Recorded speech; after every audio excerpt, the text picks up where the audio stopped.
Subscribe करें और video सबसे पहले अपने मोबाइल पर पाने के लिए बेल आइकन को। नमस्कार, मैं हूं अनिल वर्मा शेखर। आई विटनेस न्यूज पर आज देखिए, बसला राज खत्म होते ही मेजर ने बिछाई गोटें। अलाव के नाम पर लूट होगी बंद, अभियान चलाकर पकड़े जाएंगे बंदर और कुत्ते। कूड़ा घर तलाशने का जिम्मा लेखपालों पर। बसला राज खत्म होते ही नगर विधायक मेजर सुनील दत्त द्विवेदी ने क्लीन फर्रुखाबाद, ग्रीन फर्रुखाबाद का नारा बुलंद किया है। बदलाव की शुरुआत सर्दी के लिए जलाए जा रहे अलावों से होगी। मनियारी और खैराती खां के अलावों पर भी विधायक ने कड़ा एतराज जताया है। कूड़ा कलेक्शन के लिए डोर टू डोर योजना के भी अब पंख लग सकते हैं। अब बंदर भी पकड़े जाएंगे और कुत्ते भी। खाली पड़े प्लाटों को कूड़ा घर बनाए रखने के लिए दिन भी अब खत्म होने जा रहे हैं। पता रहे कि 6 जनवरी को नगर पालिका अध्यक्ष वत्सला अग्रवाल का कार्यकाल खत्म हो गया और जिलाधिकारी की अध्यक्षता वाली 3 सदस्यीय समिति ने कार्यभार संभाल लिया। निकाय चुनाव आगे बढ़ गए और 5 साल पहले निर्वाचित बोर्ड का कार्यकाल खत्म हो गया। नई परिस्थितियों में चुनाव होने पर नफा नुकसान सभी जानते हैं। पालिका अध्यक्ष वत्सला अग्रवाल का कार्यकाल खत्म होने के अगले ही दिन नगर विधायक मेजर सुनील दत्त द्विवेदी ने टाउन हॉल पहुंचकर सभी अधिकारियों को तलब किया। संदेश साफ था कि निजाम बदल गया है और 15 साल तक जो कुछ होता रहा वो अब नहीं होगा। बात शुरू हुई अलावों से। विधायक ने जानकारी की तो पता चला कि अलाव के नाम पर प्रतिदिन 14,000 की लकड़ी जलाई जा रही है। नगर पालिका ने अलाव के लिए 65 ठिकानों की सूची विधायक को दिखाई। विधायक ने सेनापत मोहल्ले में भास्कर द्विवेदी और अतुल जैन के नाम इस सूची में पढ़कर सुनाए। रज्जू खान और रजत क्रांतिकारी के नामों पर भी विधायक ने पूछताछ की। मनियारी और खैराती खां में 3 स्थानों पर अलाव के ठिकाने दर्ज देखकर भी विधायक चौंके। हालांकि पिछले सप्ताह ही जिलाधिकारी ने अलाव व्यवस्था पर संतोष व्यक्त किया था। फिलहाल अलाव सूची अपडेट होगी। शहर की साफ सफाई को लेकर विधायक ने कड़े निर्देश दिए हैं। 8 लेखपाल अब शहर में गंदगी जमा होने वाले ठिकानों की सूची बनाएंगे।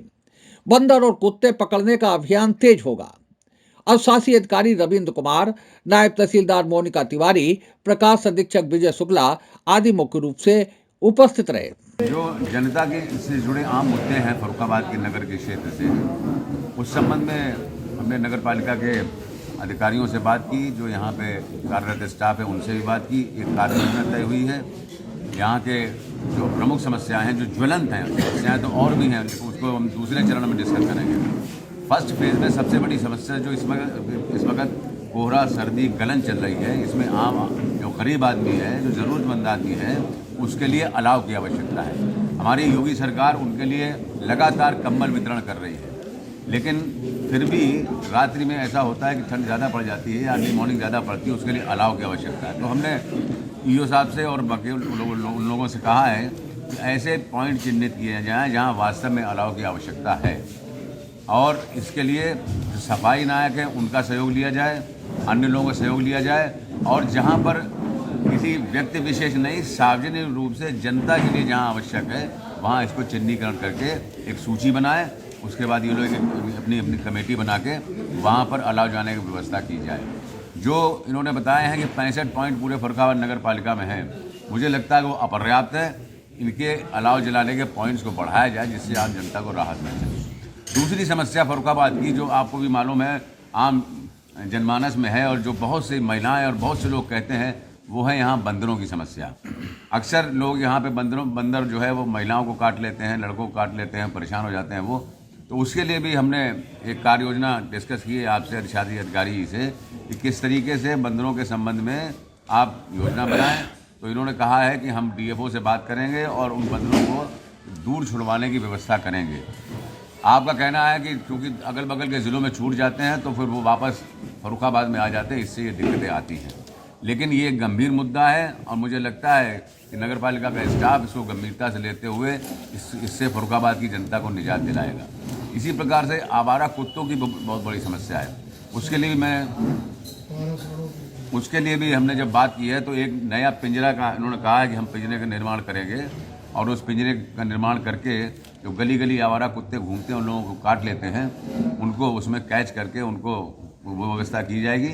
साथ ही साथ जो अक्सर देखा जाता है फर्रुखाबाद की उस पर सांड बहुत घूमते रहते हैं और लोगों को मार देते हैं, लोग घायल हो जाते हैं, उसके लिए भी हमने कहा है कि आप कार्य योजना तैयार करिए।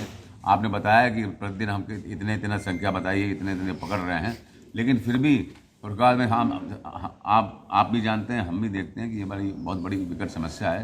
तो इससे निजात पाने के लिए भी आज एक प्रारूप तय किया गया है। तीसरी चीज़ है साफ सफाई की।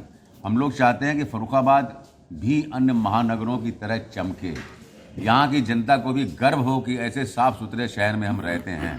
इसलिए हम लोगों ने मैंने एक नारा दिया है कि क्लीन फर्रुखाबाद और ग्रीन फर्रुखाबाद। मैंने इनसे कहा है कि क्लीन फर्रुखाबाद आप कराइए नगर पालिका से, ग्रीन फर्रुखाबाद यहाँ की जनता स्वतः उस भावना में बह के कि हमारा शहर है, वो अपने यहाँ पौधे उगाएगी और इसको ग्रीन कर देगी। क्लीन फर्रुखाबाद साफ सफाई के लिए कोई भी गली ऐसी नहीं होनी चाहिए जहाँ पे गंदगी पड़ी हो, हर गली साफ होनी चाहिए। दूसरी चीज़, हमने इसमें जो बहुत सारे ऐसे इलाके हैं, तिराए हैं, चौराहे हैं गलियों के अंदर जहाँ पर खाली स्थान पड़े हुए और मलबा पड़ा हुआ है और गंदगी पड़ी हुई है, उसके लिए मैंने यहाँ के राजस्व टीम से भी मदद ली है, जिसमें एसडीएम साहब से हमारी बात हुई है और उनसे मैंने कहा है कुछ लेखपालों की मदद अगर हमें मिल जाए तो नायब तहसीलदार जी भी यहाँ बैठी हैं, इनके नेतृत्व में 8 लेखपालों को निश्चित किया गया है, जो एक सप्ताह में पूरे फर्रुखाबाद नगर पालिका में भ्रमण करके ये रिपोर्ट देंगे कि कौन कौन से ऐसे स्थान हैं, मैदान हैं या छोटे छोटे ग्राउंड हैं, तिराहे पे चौराहे पे जहाँ गंदगी पड़ी रहती, मलबा पड़ा रहता है और जिससे बीमारियाँ फैलती हैं और बदबू आती है। एक सप्ताह में रिपोर्ट नायब तहसीलदार जी के पास आ जाएगी, वो ईओ साहब के साथ बैठ के और अगर आवश्यकता पड़ेगी तो हमारे साथ बैठ के उसका एक निरीक्षण कर लेंगे।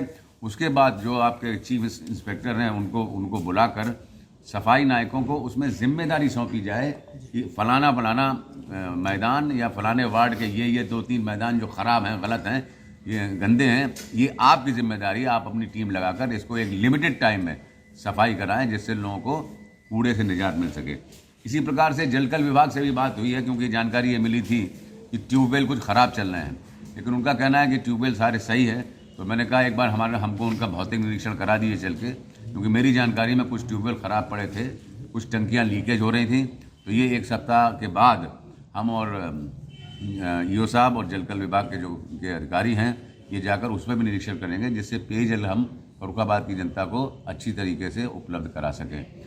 दूसरी चीज़ ये है कि उत्तर प्रदेश सरकार की एक योजना आई है जिसमें फर्रुखाबाद को पंडित दीनदयाल उपाध्याय आदर्श नगर पंचायत योजना, इसमें ये सौभाग्य का विषय है कि माननीय मुख्यमंत्री जी ने फर्रुखाबाद का भी चयन किया है और इस योजना के तहत संभवतः 3 करोड़ के आसपास धन आवंटित होगा, जिसकी डीपीआर हम लोग सब लोग आपस में बैठकर तैयार करेंगे, पब्लिक में आम जनता से विचार विमर्श करके, कुछ प्रबुद्ध लोगों से, कुछ जो सेवा कार्य में लगे रहते हैं ऐसे सामाजिक लोगों से, जिससे फर्रुखाबाद में उस कार्य योजना में किन किन चीज़ों को लिया जाना है वो एक प्रारूप तैयार हो और जिससे वो सुचारू रूप से वो योजना भी यहाँ चल सके। तो ये प्रमुख बिंदु आज विचार विमर्श हुआ है, जो आम ज्वलंत समस्याएं आज की हैं। इसके अलावा भी और सारी चीज़ें लोग बताते रहते हैं, लेकिन अब एकदम इतना लोड डाल देना किसी भी संस्था के ऊपर उचित नहीं है। इसलिए आज व्यवहारिक रूप से प्राथमिक चरण में ये सारी वार्ता नगर पालिका के साथ हुई है और मुझे पूरी उम्मीद और पूरा विश्वास है कि नगर पालिका की पूरी टीम पूरे दमखम के साथ, पूरे जोश खरोश के साथ, पूरी ईमानदारी के साथ और पूरी पारदर्शिता के साथ और पूरी जवाबदेही के साथ इन चीज़ों पर लगेगी और फर्रुखाबाद की सूरत बदलने का प्रयास करेगी। उम्मीद है आपको हमारी ये खबर पसंद आई होगी। आप इसे लाइक करिए, अपने दोस्तों के साथ शेयर करिए और उस पर कमेंट करिए। अगर आप पहली बार हमारे चैनल से जुड़े हैं तो चैनल को सब्सक्राइब करना मत भूलिए। यही निवेदन आपसे है।